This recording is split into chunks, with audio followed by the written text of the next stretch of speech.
And when it turned out she'd been a horse the whole show, I know. It was right there in the title the whole time. so good. Little to the left. My left or Tom's? My left. I'm Yours? the one. Yeah. Monday, got it. Okay, guys, I'll bite this time. What? Why? What? Ah, yes. Noah, Cecil, welcome to the Hall of Podcasting. Okay, I thought we hadn't settled on Hall of Podcasting. I didn't. Yeah, we didn't like settle it. on No, It I sounds all- said we'd put a pin in the title conversation, Tom. No, You're still using it. Keith, Tom, Pin in it. and I were thinking about this week's episode. About Carl Akeley. Yeah, he worked so hard to preserve what he cared about, you know? And we got to thinking, what about podcasts?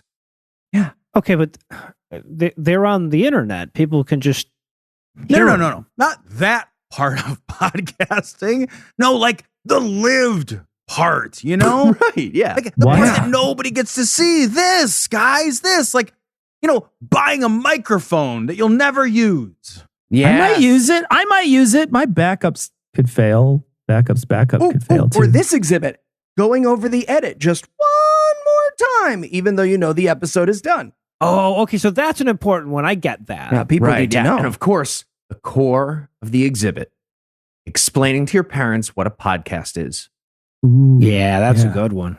right? really captured the disappointment in the dad's eyes there for sure. Thank you. It Yep. took a while to get that. He hates us so much.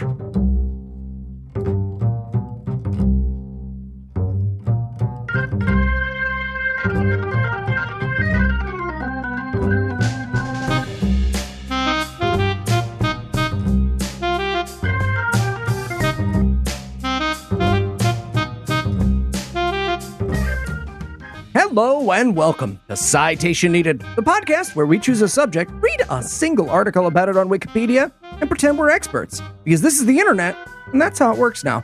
I'm Eli Bosnick, and I'll be leading this expedition, but I'll need some ideal specimens in the wild world of podcasting.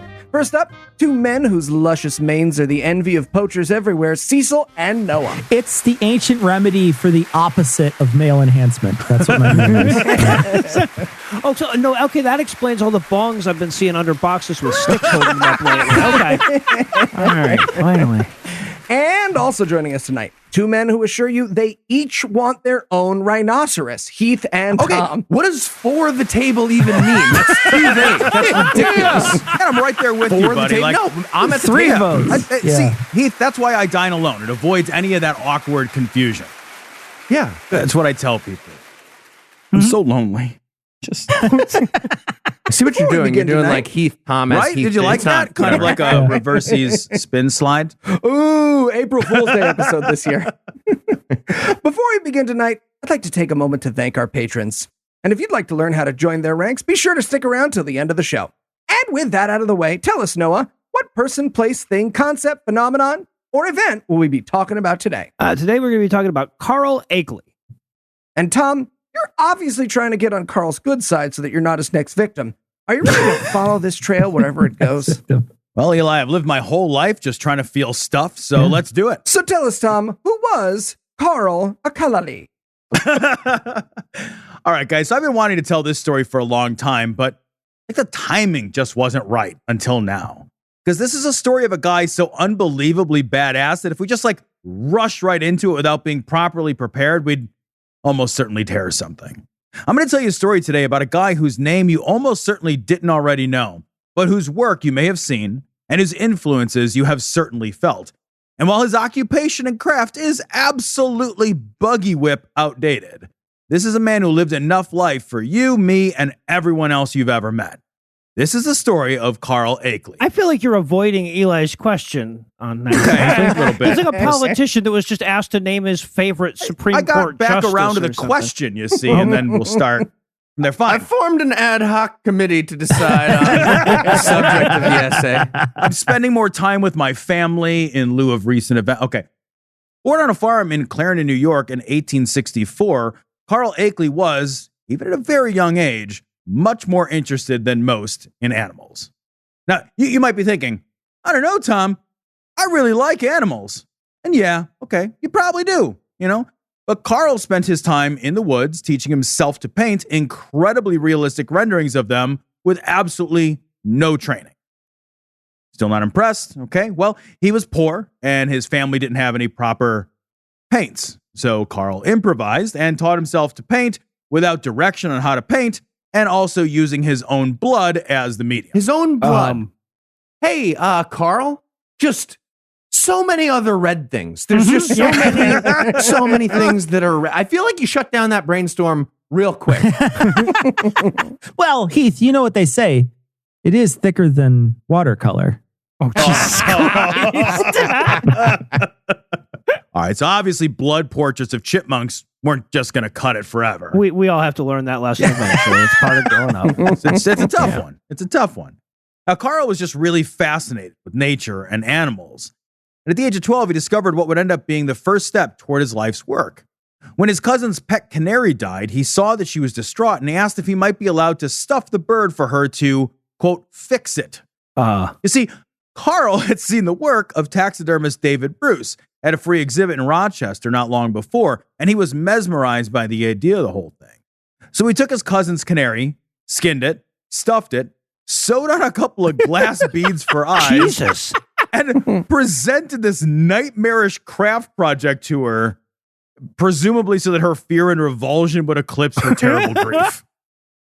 Hey, Abby, your cousin who paints in his own blood took it upon himself to create sort of an H.P. Lovecraft body horror out of your pet and then freeze it in a pose of liver and death. Why don't you come say thank you so that we're not his first victims, huh, honey?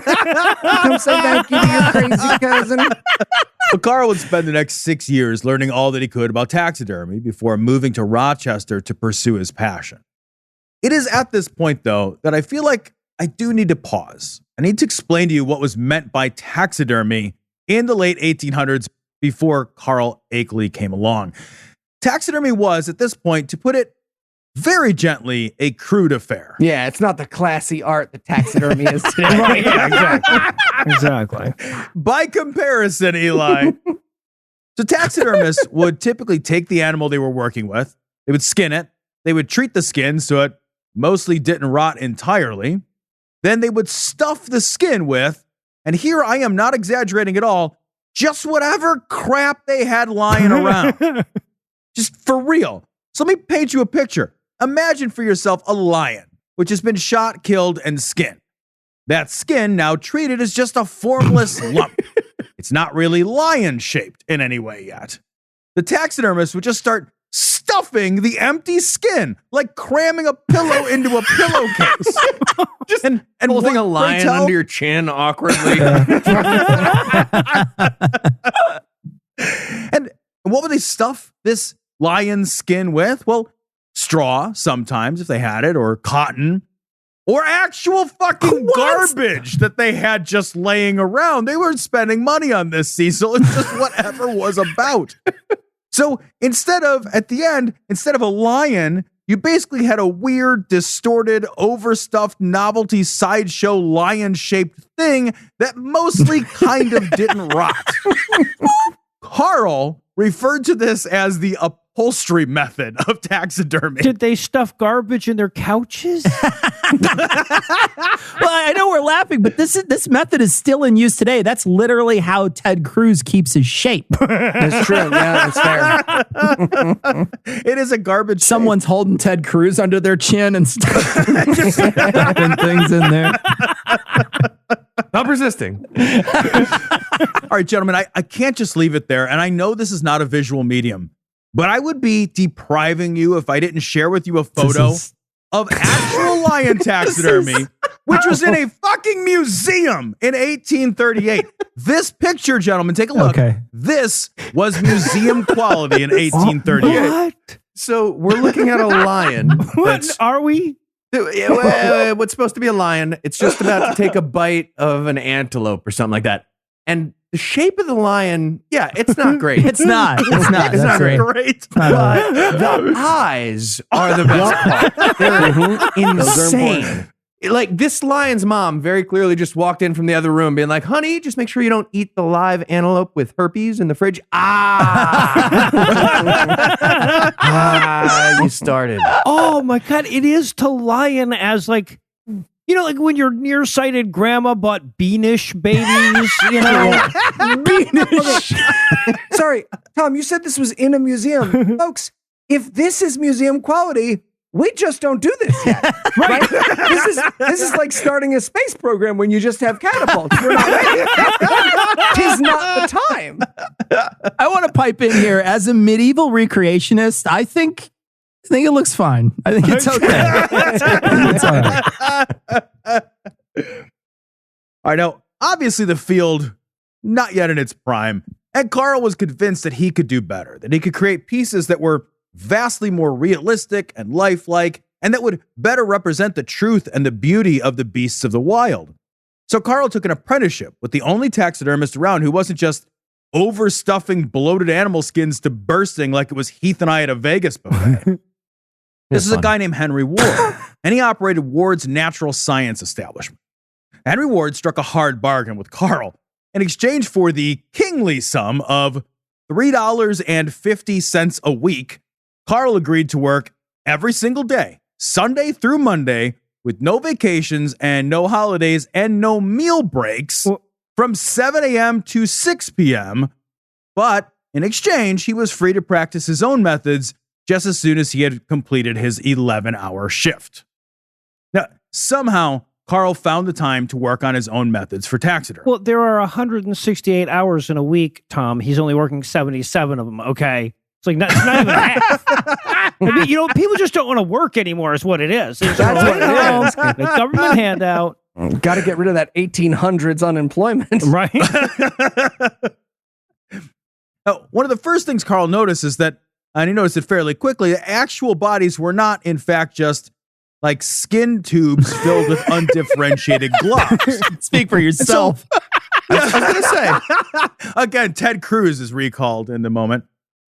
And so the desired lifelike effect was not going to be achieved by simply piling a bunch of rags into a fur sack. You sound like my doctor. Animals, it turns out, were in fact full of bony skeletal structures and muscles and sinew and the like.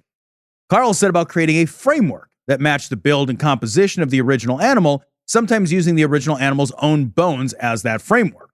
He then used plaster and modeling clay to sculpt an interior of the animal that he was working with so that the musculature and shape of the creature was realistic before carefully laying the preserved skin and hide over the framework, masterfully hiding any seams. He was thorough and he was meticulous, and honestly, his results were extraordinary. Okay, so I don't want to downplay the importance of Carl's innovations here, but he revolutionized the industry by realizing that animals had bones. It must have been so much easier back then to do shit. One guy turns to another guy. Animals used to be crunchier. You know, they just used to be crunchier. I don't know, back in the day. Now, he was, of course, fired. What? Yeah, not for his work, but for falling asleep on the job from exhaustion. Carl felt hurt and betrayed at having been fired, and he left Rochester to work for a commercial taxidermist in New York City. This job was worse than the last, though, as the owner was described as, quote, irascible and dominating, and the work was uninteresting and unfulfilling, leaving Carl with no room to expand on his craft. Thankfully, Henry Ward quickly realized that he had fucked up in firing Carl and wrote him a letter apologizing and asking him to come back to Rochester, which Carl did in 1884. The letter just read, "Sorry, Carl, you're right. They are filled with bones. There's bones all over the place in here." I checked. There's no garbage in there at all. Henry Ward doesn't get it. He's just filling them entirely with bones. Now they're too hard. Where's Carl? It was at this point that things began to get interesting. You promise, Tom? Okay, fuck you, Eli. I promise. Shots fired. Okay. All right. You see, P.T. Barnum's elephant Jumbo had just died, and he needed to be taxidermied for reasons. Well, yeah. Sure. They don't say why. Barnum turned to Ward, and Ward turned to Carl. The process of preserving the massive beast the Carl way took 5 months to complete. Probably because they didn't have enough garbage laying around to stuff Yeah, it. exactly. But the result was a presentation far more lifelike than taxidermy had ever before produced. That elephant was, in some ways, a big break. And 2 years later, Carl Akeley was working at the Field Museum of Natural History in Chicago. He's stuck inside the elephant like he's trying to fold a fitted sheet. He's fuck. I need a corner. I need someone find me a corner. You know what? Just wad it up and stick it in the fucking closet. That's what we're just. Now it is time again for a quick moment of digression. Okay, so how many digressions deep are we now? We're two. We're exactly two. Okay. God damn it. All right. Remember, this was the tip late us into a 1800s. tub of cold water. But how will we sync it up? Remember, this was the late 1800s, and America and the world hadn't figured out a goddamn thing about how the world worked yet. But we had figured out guns. Oh, yeah. And anyone at this point who felt like doing so could just travel on a big game trip to Africa and kill the ever-loving shit out of whatever caught their eye. The idea of conservation, while not strictly a new idea, was not widely accepted, and enormous populations of massive game animals in Africa were being slaughtered just for the funsies of it. There was a real concern that many of the large game species that would be hunted right into extinction, leaving no trace of having ever existed. Those who curated natural history museums felt the need to preserve the legacy of the natural world, not just to document it, but to literally physically conserve evidence that these animals were in fact real. So when I tell you the next part of the story, keep in mind that the hunting and stuffing of animals was thought of, at the time, as a legitimate scientific documentary record. After some time at the Field Museum, Carl took a job at the American Museum of Natural History in New York for $0. That was his salary. Wow. Good work if you can His get only it. His only stipulation on his work was that the museum finances expeditions to Africa so that he could hunt, kill, and ultimately preserve a number of species he found fascinating across the continent. His goal was to be basically a kind of reverse Noah. Who does this to people in Georgia? He goes out, The shoots other, them, stuffs them. Noah. Oh, okay. I was like, Noah saves the lives of many. Named after, I like, was doing the math on no illusions. It was very confusing. this isn't the original Noah on this recording. Like, there was a namesake. Okay. Yeah. So the idea was he would kill between 2 and 5 of every big animal he could find and then take them back to his weird Build-A-Bear Frankenstein lab and preserve their corpses so we could all feel a little guilty looking at them 140 years later. So to make sure they survived into the future, he killed them. Yes. How very American of him. All right. Well, red flags. The guy is about to go on his first killing spree, but it's animals, so it's good. I think, I don't know. Tom's going to explain. Let's take a break for a little apropos of nothing.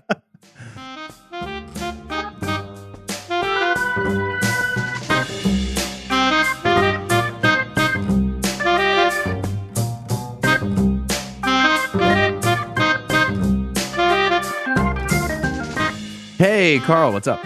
Greetings, Stephen. Yeah, so the guys and I, we're going to go out for a few beers after work. You want to come along? Alcohol? Why, it dulls the senses. Why would I want to feel this world less than I can? I don't know. It's Taco Tuesday. I care not for the taco. It is man's attempt to hide his kills beneath the taco shell of his own fear. When you destroy life, you should know it, Stephen. You should celebrate it. You are become a god. Fun. Yeah, totally. Hey, speaking of you talking like that, we got a chance to look over your proposal for you going to a different continent and not being on this one. And yeah, approved. It was approved unanimously. So go ahead and do that. Everyone would like you to do that. Excellent.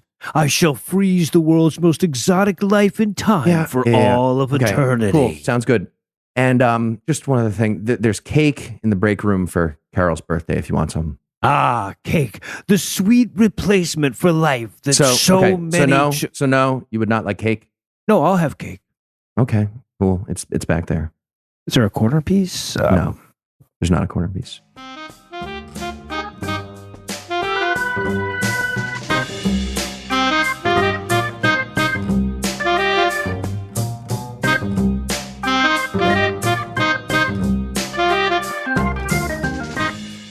And we're back. When we left off, Jeffrey Dahmer was really taken to his job at the canning factory. What happened next, Tom? Jesus Christ. All right, this isn't going to do. Okay, Anyway, on his first expedition to Africa, Carl was in Somaliland hunting for warthog and hyena, and he had gotten one of each earlier in the day. However, when Carl went to look for and retrieve the dead animals, they were not where he had seen them go down. Instead, there were 2 long blood streaks leading off into the bush. Carl realized that something had grabbed his kills and had hauled him off to eat them. And just as he had this moment of clarity, he heard a noise coming from the bush. Carl fired a shot into the air to frighten away whatever had just dragged off a big-ass warthog corpse, but rather than scare the predator, it emboldened it. And an 80-pound leopard burst from the undergrowth and leapt upon Carl. Carl dropped his rifle and was able to raise his arm in time to protect his throat, but his hand was now firmly locked in the jaws of the leopard, which was also attempting to eviscerate Carl with its back claws. Carl struggled to free his hand, but every time he pulled away, the leopard just bit down harder. So Carl stopped trying to pull his hand out, and he began to punch the leopard in its own goddamn throat from within its own open mouth. Relax. The leopard let go, and then Carl picked up the 80-pound flailing, screeching hell beast, slammed it against the ground, then leapt upon it and choked it to death. All right. Pictures or get the fuck out. Absolutely not. None of that. This is almost word for word the same story I've heard from like 20 different drunk Irish guys at the end of my bartending trip. Same story. If you substitute Africa for Denny's parking lot and leopard for an ethnic slur, it's fucking identical. That's the story. After the leopard was dead, he pulled off the mask and it was Rey Mysterio Sr. down there. All right, fine. If fist fighting a leopard to death isn't enough, Clearly, for it's you, not. It's not. No, It's No, not. it didn't do it. Yeah. He did this while he was also recovering from malaria. And the hand that he used to throat punch the leopard was absolutely shattered, and he was bleeding like a son of a bitch from all of his wounds. He had Morgellons and low blood sugar. All he had was a muffin that morning. Get out of here. Uphill both ways to get the leopard back to school. All right. Naturally, then, he picked up the dead leopard, walked back to camp with Uphill. it, and that fucking thing is taxidermied and has become a museum exhibit. On another occasion, Carl was on expedition in Kenya when one of his porters alerted him that the biggest elephant the porter had ever seen was around. So they decided to track this elephant for a while and see if they can kill it. So when all the other elephants are dead, we can look at one of them that we killed and say, hey, that was an elephant. We probably shouldn't have killed all those. Yeah. Anyway, these guys are out tracking this elephant and they think they've lost track of it when all of a sudden it explodes into view and it charges. Carl isn't able to get out of the way quickly enough, and the elephant whacks him in the face with its giant elephant nose penis thing. That's amazing. They use the nose to like whip you? That's like part of their just arsenal? Punched him. Yep. Awesome. Just punched him like clothesline. It burst open Carl's face, broke his nose, and threw him to the ground. Carl stood back up just in time to see the elephant charging again, head down and tusks forward. So Carl kind of jukes a bit, grabs one of the tusks, and slips his body between them to avoid getting skewered. The elephant, unable to just shish kebab Carl, then mashed its enormous head into the ground with Carl pinned between. Fantastic. Rooting so hard for this elephant. Immediately, Carl's lung was punctured by one of the 6 ribs that broke upon impact. The elephant then got up and chased a few other guys around for a bit and then ran off, triumphantly not dead. I just love that Carl thinks he, quote, juked it. Right? Absolutely. Like this elephant charged in being like, repost, remise. Like, fuck, he juked my fencing moves. I guess I have to do a basic head slam now. God. Flash cut to the elephant walking away. That was for you, Leppy. That was for you. You trying to do a spin move like that? I'm an elephant, man. Bump and run. Stiff arm. All right, so the elephant ran away, but Carl wasn't looking so well. He was, in fact, looking so bad that his local native guys thought he was dead. They start stuffing him. It's what he would have wanted. Local customs in the area forbid the locals from touching a corpse, so they lit a fire nearby and they just went on their merry way. Unaware that they just Carl leave all their wasn't dead people everywhere, just strewn about. Wherever they Like they're lay. just littered with dead people no matter what. Sorry, we can't touch that. No, we're not allowed. we got to get a new house. Makes the experience of visiting Peepaw's grave a lot grosser. So Carl wasn't dead, though he was severely and gravely wounded. Carl lay on his back for 5 hours in the rain alone with a punctured lung and 6 broken ribs until he regained consciousness and dragged himself back to camp. His wife nursed him to health for 3 months before he was able to walk again. Elephant come back 6 hours later with a bag of straw under one arm and a carved sign that says, "Thought he could juke me, LOL," under the other. He's looking around. Fuck. It's like, did I get to stuff this t-shirt for nothing? I'll bet you a leopard took it. Motherfucker. Got you this Acme elephant gun. Good luck next time. Here you go. On a trip to Uganda, Carl was hunting crocodiles, and he shot a huge one nearby a river. So Carl and his porter start swimming across the river to retrieve the dead beast when the porter was attacked, killed, and eaten by a crocodile just a few yards from where Carl was himself swimming. Now, Carl made it across, which is fine, except now he was like alone and across a river full of hungry dinosaurs that didn't get their memo 65 million years ago. So Carl did the only thing he could think of. He pushed the crocodile that he had just shot into the river, climbed aboard its corpse, and paddled a dead crocodile across a river full of very much alive crocodiles to get himself to the other side. He's just wearing the crocodile like one of those lion heads. He's swimming past. Crocodile stuff, right? Tuesdays. Crocodile Tuesday. Just me and you. Same. On another occasion, he was charged by, and I love this, 3 different rhinos, each coming at him from 3 different directions. Now, I don't know if you've ever seen a rhino up close and not like 70 yards away at the zoo while it's lying down, but these things are so much more massive and powerful than I ever properly understood. In fact, guys, I'm going to share with you now a video of a rhino throwing a car around like it's playing ring toss so you can really appreciate this next part. There's a dude in that This video is car. pretty amazing. So, you know that video of the cat very slowly pushing a bowl to the very edge of the counter like an asshole? It's like the opposite of that. Yeah. It's like Yeah. plus like 5,000 pounds plus meth. It's rough. All right, so all I'm saying is if Carl leaps in the air and the 3 rhinos all butt heads, this is my favorite essay ever. All right.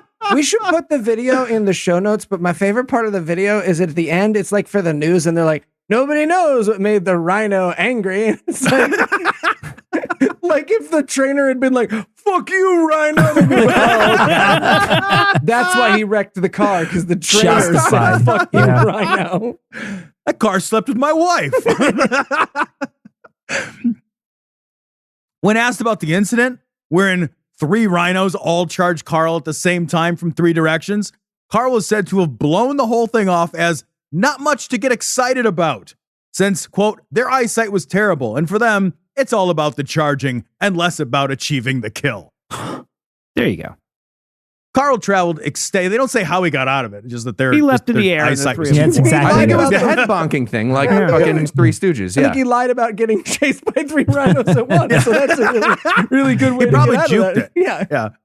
Carl traveled extensively for 30 years collecting specimens to preserve. He rarely slept more than 4 hours a night and frequently had to fight off malaria and dysentery as he worked. Okay, but that's true of Eli, and he's a podcaster. That's true.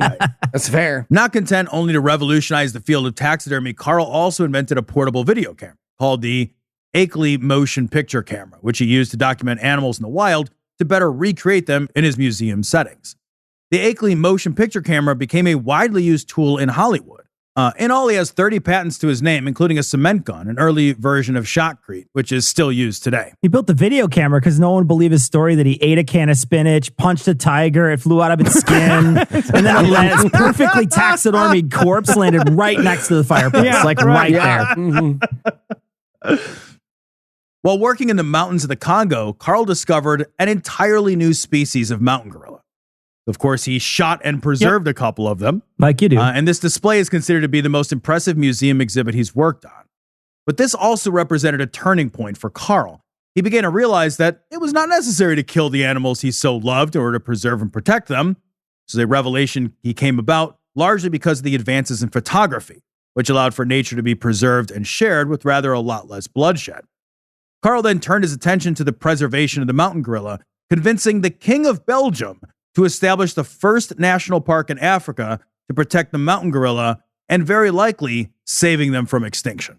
That's cool. I feel like zoos exist is the kind of revelation you have before you fist fight an elephant. But you know what? Then again, my first thought when I run out of paint isn't my own blood. Right. So who am I to judge? Oh, and Carl was also buddy-buddy with Teddy Roosevelt, who he went on expeditions with. So after he successfully convinced the King of Belgium to establish the first national park of Africa, he was also instrumental in persuading Roosevelt to establish America's national park system. There was a 0% chance this guy wasn't buddies with Teddy Roosevelt. Okay. No kidding. Yeah. The taxidermy work of Carl Akeley is still on display today. At the Field Museum in Chicago, many of the impressive dioramas throughout are the result of Carl's efforts, though by far the most famous is the enormous diorama of 2 bull elephants engaged in combat. I've seen this while at the Field Museum, and it is genuinely incredible. Other displays of Carl's are still very much viewable in New York at the American Museum of Natural History. In 1926, Carl, on his final expedition to view and not kill his beloved mountain gorillas, caught a fever and dysentery, and he died at the age of 62. He was buried on the mountain right where he fell, in the Congo, among the gorillas he cherished and saved. Aw. And if you had to summarize what you learned in one sentence, Tom, what would it be? That museum exhibit curator was a much more badass position in the 1800s. Right? And are you ready for the quiz? I am. Let's do it. All right, Tom. Which of the following is the best name for Carl Akeley's human versus animal cage fighting promotion? Is it A, Pride? So good. B, So good. Cobra Coyote? That's it, right. C, The Zoomate by Zoo FC. That's a double. Or D, Rhino Holds Barred. So good. Rhino So Holds good. Barred. Bravo. All well done. All so good. Oh, it's so good. Well, the real answer, of course, is A, but I'm going to go with D, Rhino Holds That's Barred. so You are good. I like actually the flow of correct it. about the So real good. and other answer. It was A, comma D eventually. Yes. Nice. I thought I would get that. Yeah. Tom, Had a feeling. Yes. taxidermy is the art of stuffing and saving animals for later. Which of the following is the real similar art? A, preservation of Jesus by drying him in the sun, or taxidermy. B, an archive of smooth jazz hold music, alto saxodermy. C, inheriting and preserving all the shit that was in your grandmother's curio cabinet, knick-knacksodermy. Or D, keeping all your boy band records in pristine condition, Backstreet's Baxidermy. Oh, what do you? Oh, that. Oh, Backstreet's back. All right. D. All right, I think you're correct. That's right. Well done. All right. So, okay. I have one for you, Tom. When they make the movie about Carl Akeley's life, what should they call it? A, The Right Stuffed. That's fucking fantastic. So great. Thank you. Thank you. That's so good. B, Carkiss of the Damned. Oh. C, Memoirs of Taxidermy. Memoirs of Mars Attacks. That's Thank you. excellent. Okay, It's there. It's in there. It's in the middle. Oh, it's in the center yeah, of it's it. a weird- That's a sandwich. It's Memoirs really- of Tax. There's an O Okay. instead of anyway. Well, okay. D, Brokeback Mounting, because he did that. Or So E, literally nobody should ever have to go after Heath and Cecil at this shit. It's just not fair. Well, the honest answer, of course, is E. Nobody should ever have to go after Heath and Cecil. I'm sorry, Tom. It was actually A, The Right Stuff, because I'm perfectly capable of going, because mine was good. Oh, Pretty good. I tempted Look you at with that. that The one. right stuff. Look is at so that. Right fucking stuff good. is Come on. perfect. It's It so is. good. It is really good. Backpack All Mountain's good as right. well. Well, Noah, you stumped Tom, so you are this week's winner. All right, so I would like Heath to do the next essay. Ooh. Game on. All right. Well, for Tom, Noah, Cecil, and Heath, I'm Eli Bosnick. Thanking you for hanging out I'm with Heath us Enright. today. I have a We'll be last back name, too. next week. We'll be back next week. And by then, Heath Enright will be an expert on something else.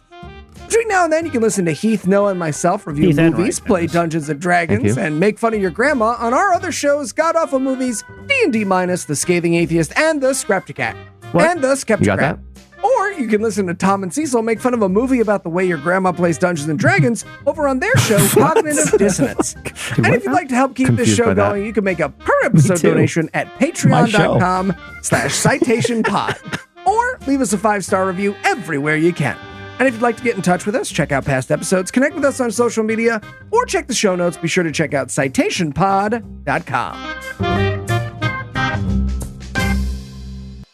Dearest Carol, though the march of time comes for us all, there is but one way to rage against the dying of that light, and that is to take the power over life and death into your own hands and know what it means. Just happy birthday is fine, Carl. Other people need to sign the card. Just leave space.